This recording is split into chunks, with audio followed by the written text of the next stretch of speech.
अगला टॉपिक है अपना हीटिंग इफेक्ट ऑफ करंट। आ जाओ।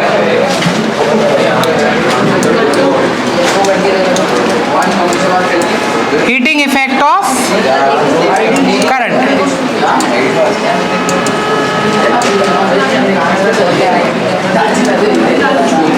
अब हीटिंग इफेक्ट ऑफ करंट क्या होता है? कोई भी वायर में जब कोई करंट फ्लो होगा, आई सुन ले, कोई भी वायर में जब कोई करंट फ्लो होगा आई, तो वो उस वायर में कितनी हीट प्रोड्यूस करेगा, उसको क्या बोला जाता है? Heating effect of current. आगे बात समझ में? जैसे आयरन है, प्रेस, आयरन मतलब वो प्रेस वाली आयरन। अब उसमें क्या होता है, अंदर रॉड होती है, उसको करंट से जोड़ देते हैं। जैसे उसमें करंट फ्लो हुआ, रॉड गर्म हुई, और रॉड गर्म होने के कारण क्या हो जाती है? हीट। रॉड गर्म होने के कारण क्या हो जाती है? और तुम्हारे प्रेस हो जाते हैं कपड़े, मतलब आयरन हो जाते हैं कपड़े। ठीक है। दूसरा तुमने हीटिंग इफेक्ट और कहाँ देखा है रियल लाइफ में? करंट से रॉड का गर्म होना पानी में।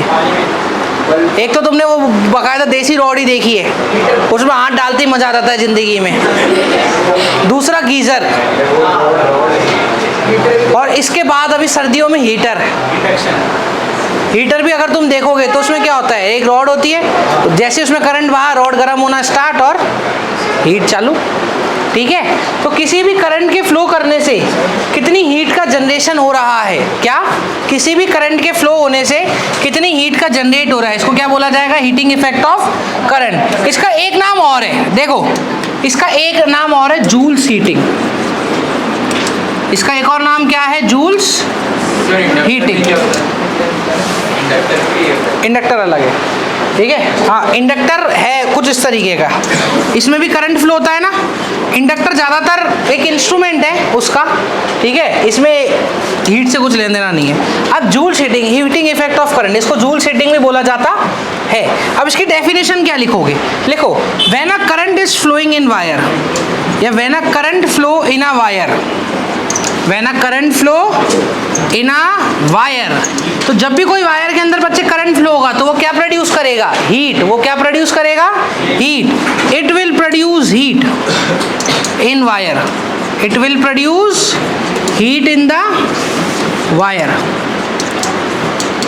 So this effect is known as heating effect of current or Joule heating. So this effect is known as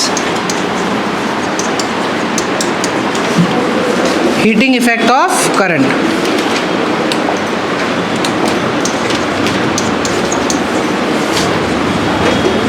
heating effect of current. Heating effect of current को और क्या बोल सकते हैं बेटा? Joule's heating. चाहे मैं जूल्स हीटिंग बोलूं या मैं हीटिंग इफेक्ट ऑफ करंट बोलूं, सब में एक ही बात है।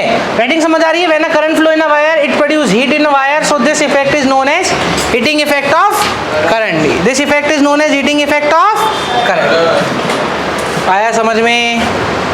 पक्का? माइक्रोवेव में क्या? माइक्रोवेव में का फॉर्मूला तो यही है हीट करने का, बट उसमें जो वेव्स होती है वो अलग वेवलेंथ की होती है। माइक्रोवेव्स की जो वेव है, मेन काम उसका वेव है। माइक्रोवेव जो है वो एक बकायदा एक वेव, दो वेवलेंथ्स के बीच की वेव्स होती है, उसका नाम माइक्रोवेव है। वहाँ से उठा के उस इंस्ट्रूमेंट का नाम माइक्रोवेव रख दिया। 3-4 तरीके की रेज होती है, इंफ्रारेड, माइक्रोवेव्स, यूवी, जो विजिबल लाइट्स होती है वो वाली रेज। तो उन सब में एक बीच में भी एक वेवलेंथ लाया करती थी, लैम्डा, वो थी माइक्रोवेव। उस नाम से उठा के माइक्रोवेव का नाम माइक्रोवेव रखा है। तो उससे कैंसर यार, अब कैंसर होने के चांस तो हर किसी से है। अब तू समझ रहा है, नॉन स्टिक तवा जो हम घर में यूज़ करते हैं उससे भी कैंसर होता है। नॉन स्टिक तवे पे क्या है, एक लेयर होती है, अगर जैसे जैसे तुम उस लेयर को जितना ज़्यादा हीट करोगे वो लेयर उस तवे को छोड़ना स्टार्ट कर देती है। तुम कभी नॉर्मल तवा देखना जो लोहे का घर में यूज़ होता है, वो तेल पी जाता है, और अगर तुम उस पर तेल लगाओगे नहीं तो रोटी चिपकना स्टार्ट कर देती है उस तवे पे। नॉन स्टिक में ऐसा नहीं होता, उसमें तो अगर एक बूंद भी तेल डाल देगा ना तो वो तैरता ही रहेगा उसके ऊपर, वरना नॉर्मल तवों को चिकना करने के लिए उसमें तेल डाला जाता है। ठीक है। नॉन स्टिक तवे पे बाकायदा एक पूरी लेयर होती है, वो लेयर तो कितना भी अच्छा कंपनी का नॉन स्टिक उठा ले, वो लेयर छूटना स्टार्ट कर देती है, और वो लेयर जैसे जैसे छूटती चली जाएगी वो रोटी पे चिपक चिपक के आती जाएगी। मेरे एक नोन में थे, उनकी कैंसर हो गया था इस चक्कर में, नॉन स्टिक तवे के चक्कर में, क्योंकि वो लेयर ही ऐसी है। ठीक है। अब तो मोबाइल रेडिएशन से उससे भी कैंसर हो सकता है, तो कैंसर होने के तो बहुत तरीके हैं यार। अब आप कब तक बच रहे हो वो कहानी अलग है। अरे हम क्या हीटिंग इफेक्ट, तुम यार कहाँ कैंसर में पहुंचा दिया। Cancer effect of current. अब कोई अरे यार, कोई भी वायर में करंट फ्लो होगा, कोई भी वायर में करंट फ्लो होगा, करंट फ्लो होगा तो वायर को हीट करेगा, और उस हीट को क्या बोलते हैं, हीटिंग इफेक्ट ऑफ करंट। अब देख हीट किस किस पे डिपेंड करती है, देखता जा। हीट करंट के डायरेक्टली प्रोपोर्शनल होती है, हीट करंट के डायरेक्टली प्रोपोर्शनल होती है। जितना ज़्यादा करंट होगा उतनी ज़्यादा हीट होगी। कई बार हीट ज़्यादा होती है, तुम नॉर्मल वायर को टच करके देखोगे ना तो तुम्हें लगेगा हाँ यार वायर गर्म है। हाँ, लैपटॉप का वायर गर्म हो जाता है, वो तो खैर है भी चाइनीज़ ब्रांड, इसलिए गर्म भी हो जाता है वो। पर आजकल क्या है, तुम पहले के ज़माने में तो बहुत नोटिस होता था, जो पहले के ज़माने में वायर्स आते थे ना वो इतने अच्छे नहीं आते थे, कई बार तो इतना गर्म हो जाता था कि वो पिघल जाता था बाहर का पूरा लोहा। तो और तुमने एक चीज़ और नोटिस की होगी कि जो गांव से लेके हाई टेंशन लाइन आती है ना, तुमने हाई टेंशन लाइन देखी होगी, रावण जैसे खड़े रहते हैं खंबे ऊंचे ऊंचे, उनके कभी भी वायरों के ऊपर कोटिंग नहीं होती, वो सीधा सिल्वर कलर के होते हैं। क्यों? क्योंकि सिल्वर कलर के होते हैं। साला वो भी जाता है असली सिल्वर, तो तू कौन सा जाके वहाँ काट देता उसको।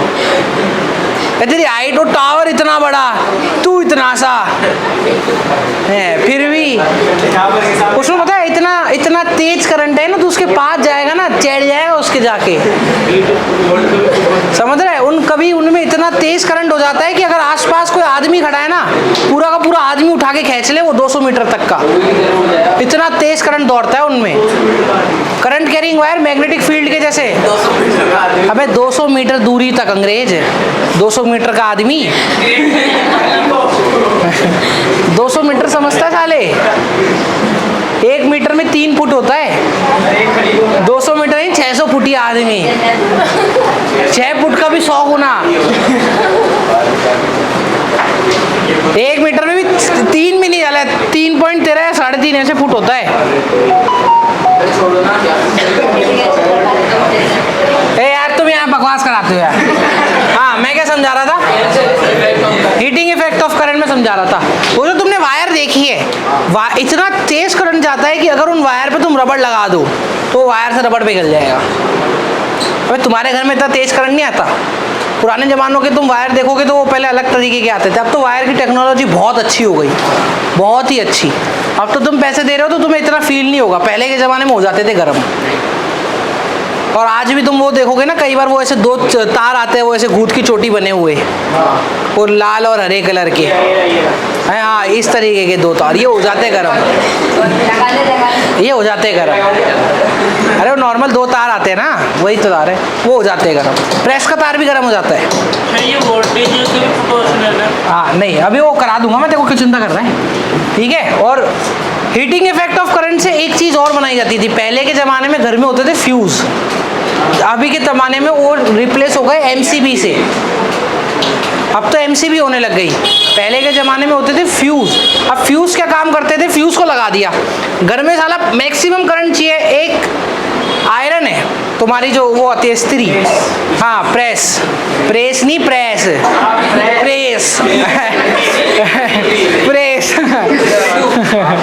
अब जो प्रेस आती है, प्रेस को मिनिमम करंट चाहिए 5 एम्पियर का। हाँ प्रेस, जो प्रेस नहीं हाँ प्रेस, अब प्रेस को मिनिमम करंट चाहिए तुम्हारा 5 एम्पियर। कितना करंट चाहिए? 5 एम्पियर। अगर प्रेस को 5 एम्पियर का करंट नहीं मिलेगा तो प्रेस चलेगी ही नहीं। समझ में आ गया? मतलब उसको लगभग चलने के लिए कितना एम्पियर करंट चाहिए? 5 एम्पियर। अब जैसे फॉर एग्जाम्पल एग्जांपल घर का सबसे खतरनाक इंस्ट्रूमेंट चल रहा है तुम्हारा 7 एम्पियर का, मतलब तुम्हारे घर में 7 एम्पियर से ऊपर करंट आना नहीं चाहिए। तो क्या होता था, पहले के घर के ज़मानों में फ्यूज़ बनाते थे एक वायर से, उसको 2 पॉइंट्स होते थे, उसको पहले वायर को ऊपर से बांधा और उसको फिर नीचे से बांध देते थे, तो फिर यहाँ से करंट फ्लो होना स्टार्ट हो जाता था।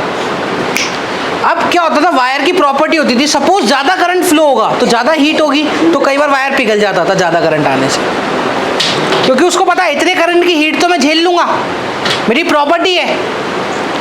अबे तुम समझ रहे हो, तुम राजस्थानी हो, 50 डिग्री तक तो तुम झेल सकते हो। लंदन वालों को अगर बुला रहा है, उनके इधर तो 27 डिग्री पे हीट वेव होती है, क्या उनको 50 में झिला लोगे? हर आदमी की प्रॉपर्टी। अरे तुम्हें मैं वेस्ट इंडीज भेज दूं, है हाँ रेसिस्ट हो जाऊंगा मैं आगे बोलूंगा। तो तुम समझ गए, हर वायर की एक अपनी प्रॉपर्टी है, समझ में आ गया? झेलने की क्षमता।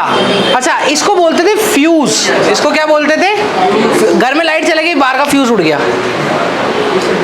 अभी भी जो ट्रांसफार्मर होते हैं वो अभी भी फ्यूज पे ही काम करते हैं। अगर गर्मियों में ज़्यादा इलेक्ट्रिसिटी भेज देते हैं तो तुम्हारे मैंने सुना होगा कि ट्रांसफार्मर का फ्यूज उड़ गया, ज़्यादा इलेक्ट्रिसिटी आने से वो गिल गया, वो ज़्यादा हीट हो गया, ज़्यादा हीट होने से ब्रेक हो गया, ब्रेक होने का मतलब करंट फ्लो होना बंद हो गया। ट्रांसफार्मर में एमसीबी क्यों नहीं लगाते? तो एमसीबी लगाने लग जाए ना, गवर्नमेंट बर्बाद हो जाए। हाँ, महंगी आती है एमसीबी, सस्ती नहीं आती। और कोई तेरे पास एक ट्रांसफार्मर तो है नहीं, इंडिया, अरे इंडिया में 28 तो उसकी स्टेट है, फिर उसके बाद यूनियन टेरिटरी, और वो भी राक्षस समान। 29 स्टेट्स हैं जो भी है।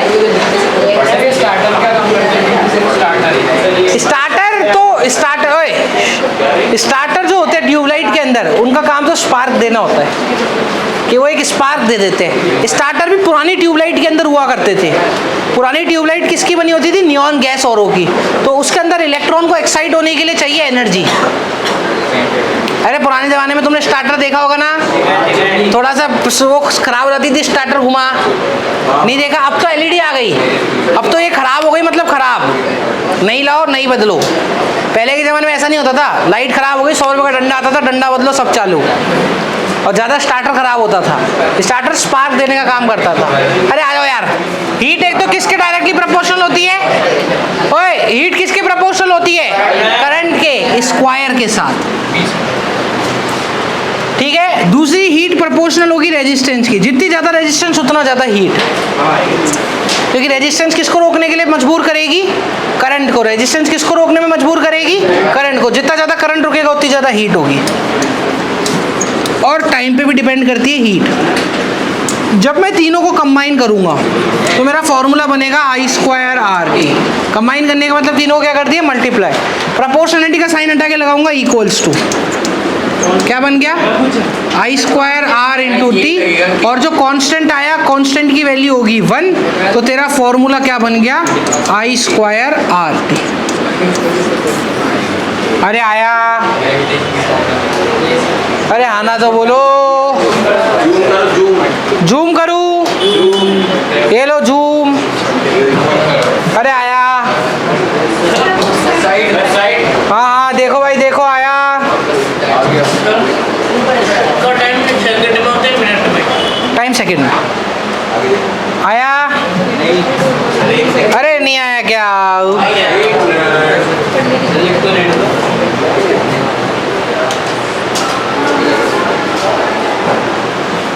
चले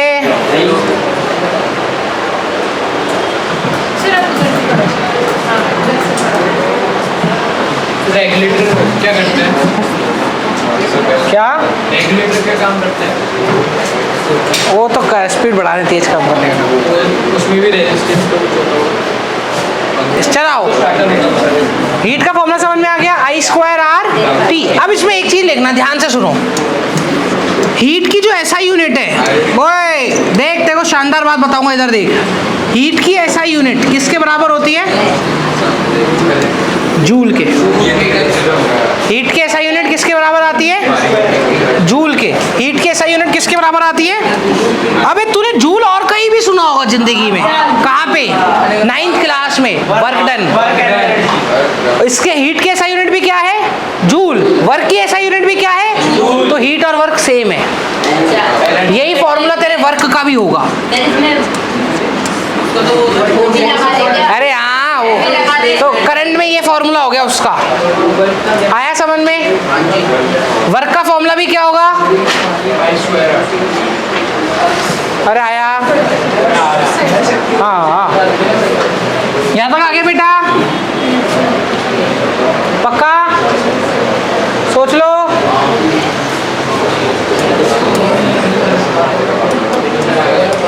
चले, चलो आ जाओ। अब आगे लिखना बेटा एक चीज, heat is a scalar quantity. Scalar quantity का समझते हो मतलब क्या, इसकी कोई डायरेक्शन होने वाली,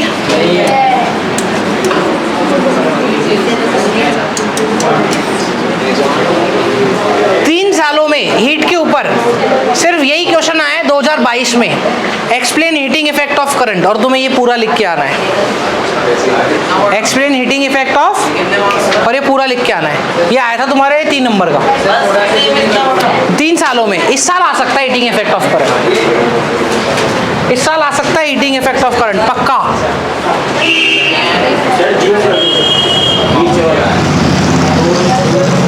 आया, पक्का।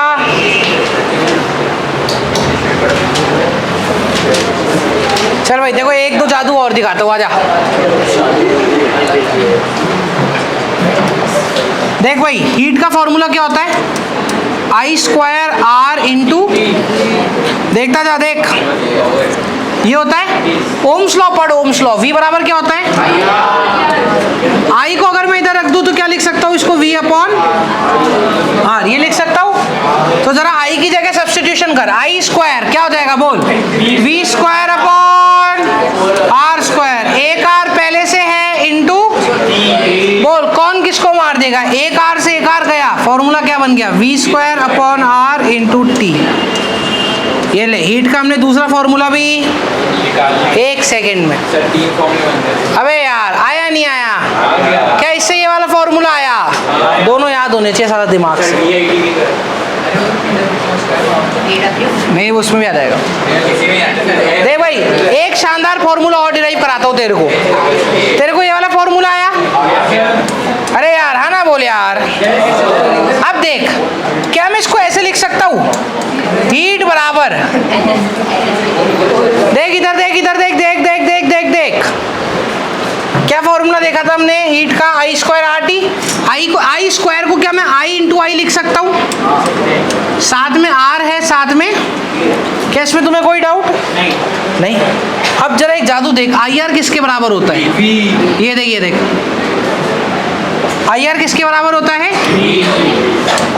IR किसके बराबर है, V के। तो क्या मैं IR को V लिख सकता हूँ, तो देख एक फॉर्मूला और बन गया, हीट बराबर IV इंटू टी लिख दे या VI इंटू टी लिख दे, तेरी जो इच्छा हो। अबे तुम्हें 2 फॉर्मूले 3 फॉर्मूले आए समझ में, कि भाई तुम्हें ये याद रखना है यार सबसे ज्यादा यार। और हीट ही क्या है, वर्क डन। अरे नहीं आया, आ गया, कौन सा नहीं आया बेटा, ये वाला, ये तो आगे तेरे को सब्स्टिट्यूशन I की जगह V² अपॉन R² रखा। अब I² को मैंने I इंटू आई कर दिया, तो एक I के साथ R भाग के क्या बन गया, नहीं पढ़ा रहा, कोई बात नहीं, देख ले इसको, समझ नहीं आया बता दे। अरे आ गया, तो देख बेटा, आजा, ओइट,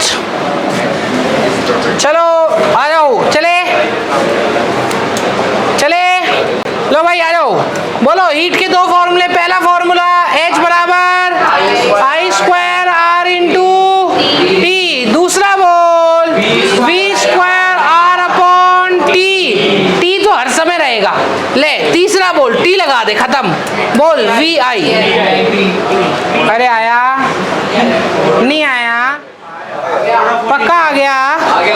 अबे ये जीवन में वापिस याद होगा, वापिस बोल, हीट बराबर R इंटू टी, दूसरा बोल V²/R इंटू टी, तीसरा, क्लियर। क्या हीट ही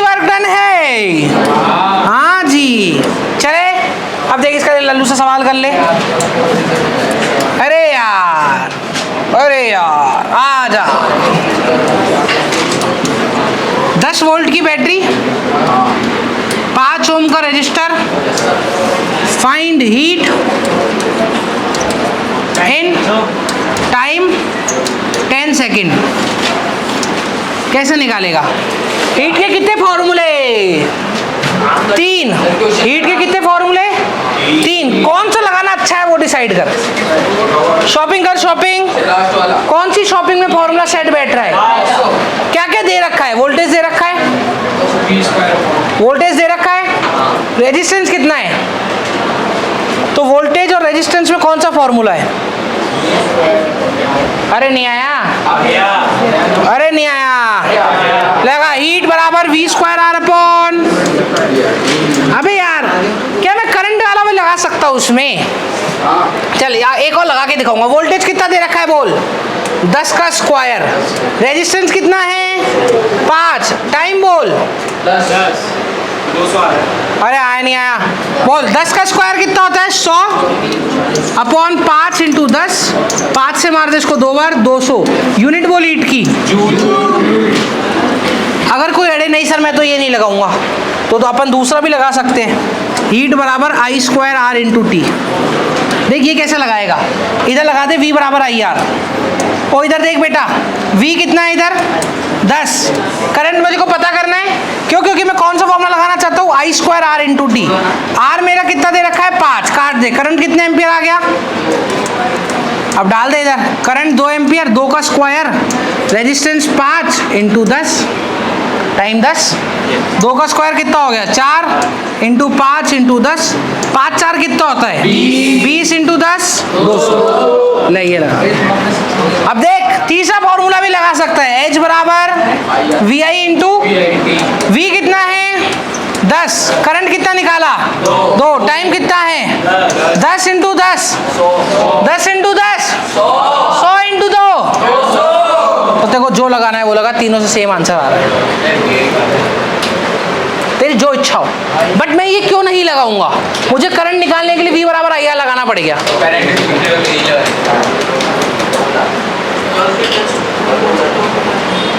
आया? पक्का? सोच ले। आ गया? अगला टॉपिक लिखो power.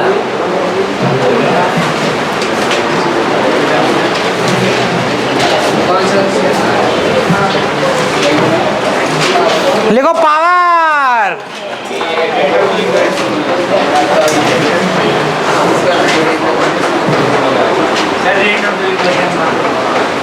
Next topic is power.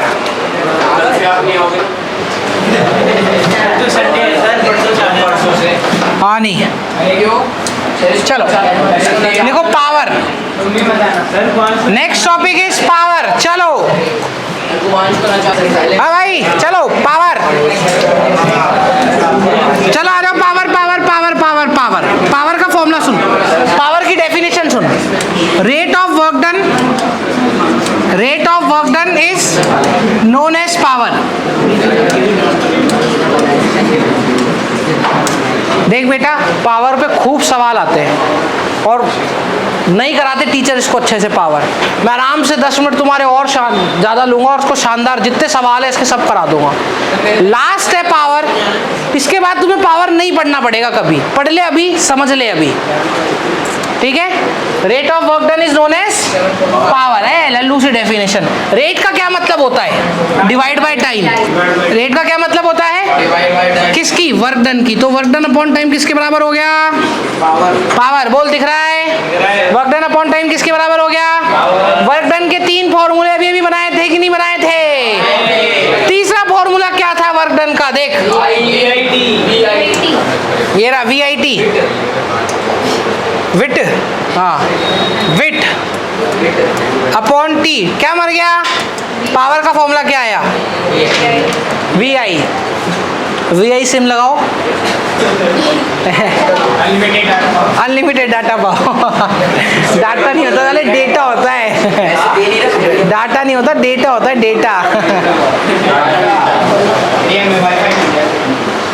अच्छा वाईफाई लग रहा है तेरे, ओ रे ओ लो भाई आ जाओ। पावर, पावर का फॉर्मूला क्या है बेटा? अरे देख आया, और वापिस से फॉर्मूला निकालते हैं। ओम्स लॉ बोलो, ओम्स लॉ। V बराबर, यहाँ क्या है V, और पहले किसको पकड़े? V को पकड़ते हैं। ले आजा भाई, आजा। एक फॉर्मूला V को पकड़ के क्या डाल दे? V को पकड़ के साथ में कौन है? I इंटू I क्या बन गया? पावर कर ले। अरे आया, ले अब किसको पकड़ना है? पावर। I की जगह क्या डालूंगा बोल? अरे I की जगह क्या डालूंगा? अबे यार I की वैल्यू निकाले ना, V अपॉन R। पावर का क्या फॉर्मूला बन गया?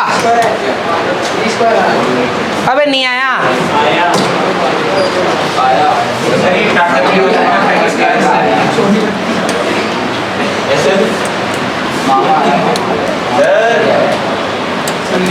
हाँ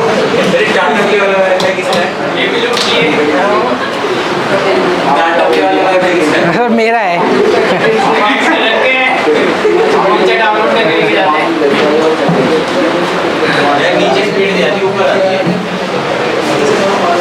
चलो भाई, पावर के कितने फॉर्मूले निकाले हमने? 3, VI, I स्क्वायर R और V स्क्वायर R। अबे आया कैसे निकाले? देख अब ये फॉर्मूले कुछ इधर से वो कर, इससे रिलेट कर, इनमें और इन फॉर्मूलों में अंतर क्या है तीनों में? क्या ये सेम है? बस क्या नहीं है? टाइम। फिर वो कट गया। तो बोलो पावर के 3 फॉर्मूले वापस बोल। पहला फॉर्मूला बोल पावर का, P बराबर VI, P बराबर। दूसरा बोल पावर का तीसरा फॉर्मूला, क्या कर लोगे? लिख लिया तक? चलो आ जाओ, अब आ जा। एक इंपॉर्टेंट चीज लिख, पावर की जो SI यूनिट होती है, पावर की SI यूनिट होती है वॉट। अबे वॉट, तुम वो बल्ब लाते हो ना 10 वॉट की ट्यूबलाइट 30 वॉट की, अबे जो वॉट है वो यही तो है पावर। वॉट होता है वाट नहीं।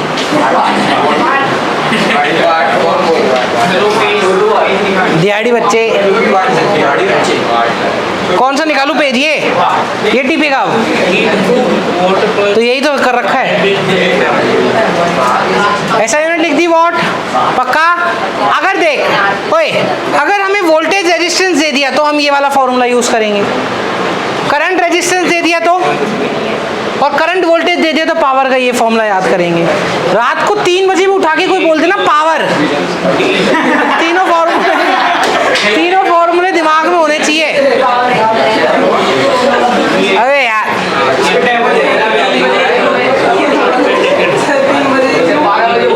अबे सुबह 6 बजे यार,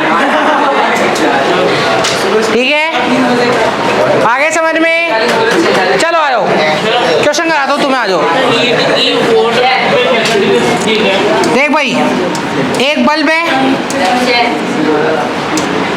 ये है बल्ब,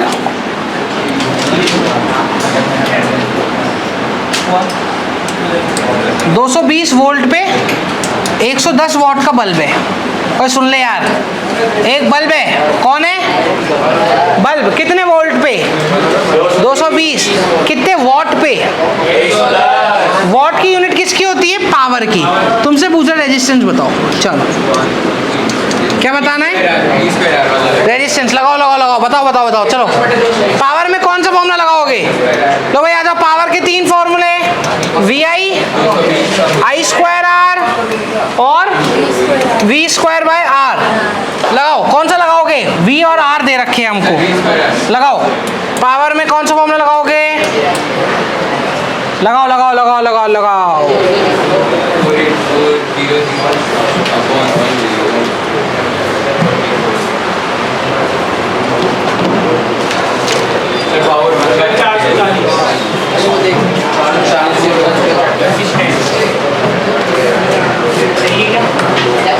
कितना है? 440 ओम। 440 ओम। देख भाई पावर कितनी है? 110। वोल्टेज 220 का स्क्वायर अपॉन आर, आर को इधर ले आ, 220 इंटू 220 अपॉन 100, काटा पिटी मचा, 2 बार 240 इंटू 2 कितना होता है रेजिस्टेंस की यूनिट?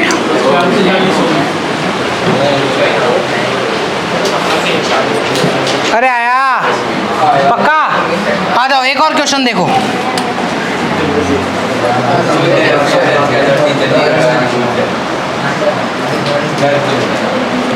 देख भाई, 2 बल्ब है, सीबीएसई का क्वेश्चन है, देख आजा। 2 बल्ब है, ये 220 वोल्ट 100 वॉट पे।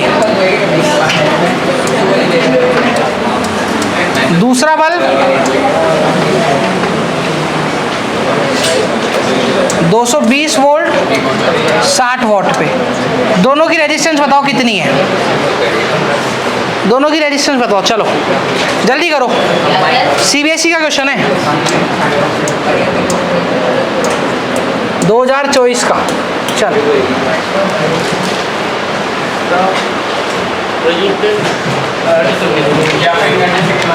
दोनों में रेजिस्टेंस फाइंड करनी है, जल्दी कर। नहीं पागल है क्या, 11.5 कैसे आएगी? P is equals to V square upon R, voltage और ये दे रखा है इसलिए लगाऊंगा। P कितना है? पावर तेरी 100 है, V कितना है? नहीं यहाँ करा दिया, ये बोर्ड में आया क्वेश्चन करा रहा हूँ। तो R बराबर कितना हो गया तेरा? 220 इंटू 220 अपॉन 100, ये 100 नीचे आ गया ना, 2 जीरो काट दे, 22 इंटू 22 कितना होता है? 484 ओम। ऊपर वाले की रेजिस्टेंस आ गई, ऊपर वाले की 488 ओम। अब नीचे वाले की कर, देख चेक कर तूने क्या गलती की है। फिर से इसमें क्या लगा दे? P बराबर वी स्क्वायर अपॉन पावर कितनी है? 60, V कितना है? 220 इंटू क्रॉस मल्टीप्लाई कर दे,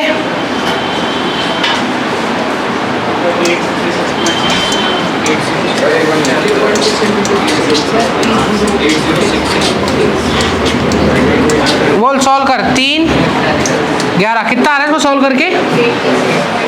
86.806।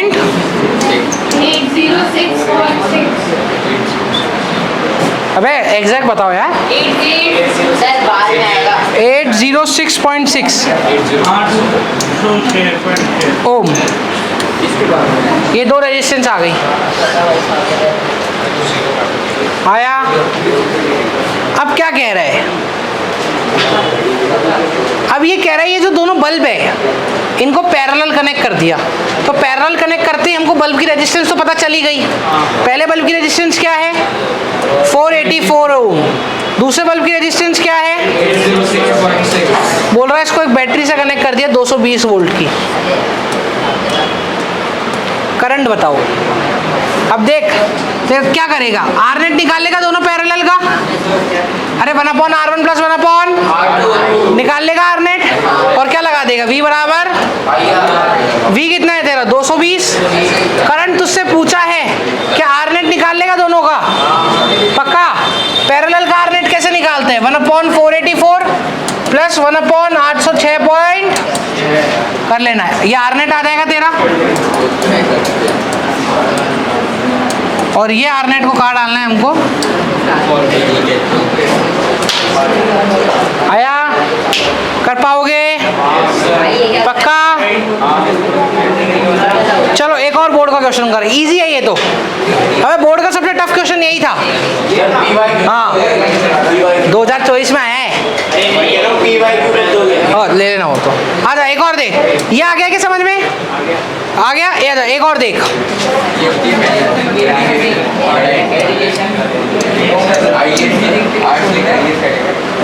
एक हीटर है, चलो बच्चों, एन इलेक्ट्रिक हीटर। ओए आ जाओ। एन इलेक्ट्रिक हीटर, लिखो लिखो लिखो लिखो। An electric heater rated eight 1100 volt 1100 operate at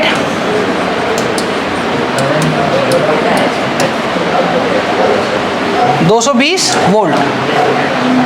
calculate. अब देख तुम्हें क्या क्या बताना है। पहला रेजिस्टेंस,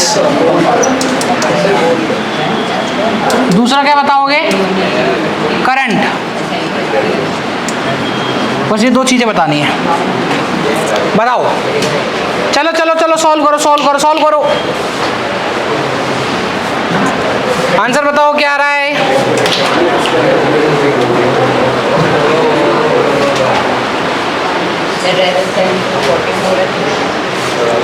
अरे पुरु के तू सवाल कर, चल। तेरा आंसर नहीं आया ना बेटा, ध्यान रख लियो। ओपन धमकी है। हाँ, डराओ मत, डरा दिया अब तो मैंने। आंसर आना चाहिए बेटा तेरा। देख भाई, पावर कितनी है, 110 1100 वॉट, और वोल्टेज कितना है, 220 वोल्ट। मैं नहीं कर रहा, तुम करोगे। रेजिस्टेंस कितना आया, रेजिस्टेंस 44। सबकी 44 आ रही है।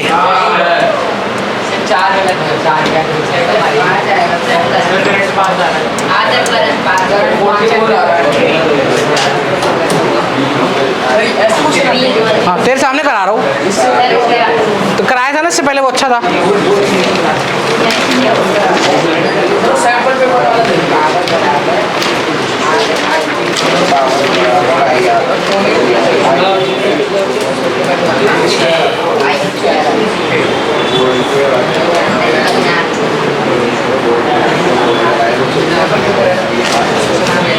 देख भाई, रेजिस्टेंस के लिए कौन सा फॉर्मूला लगाएगा, P बराबर V² अपॉन R।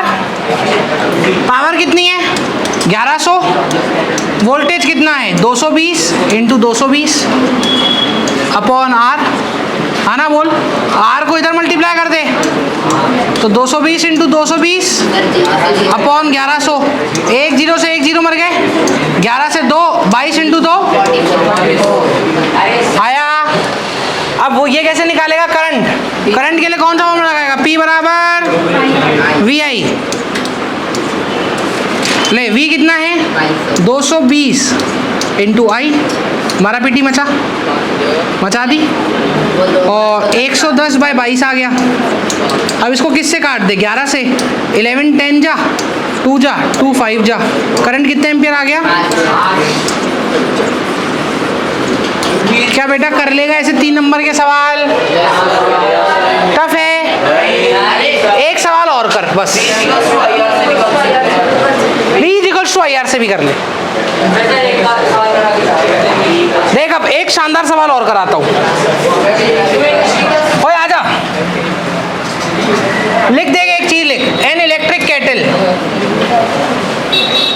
शानदार सवाल है। देख, एक इलेक्ट्रिक केटल है, 1 किलोवाट पे ऑपरेट कर रही है। 1 किलोवाट पावर है एंड ये ऑपरेट कर रही है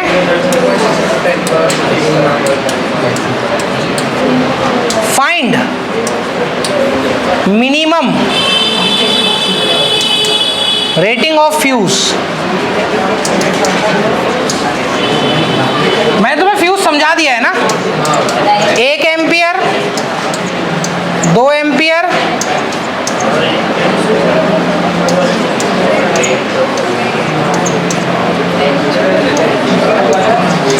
करो कैलकुलेट इसको।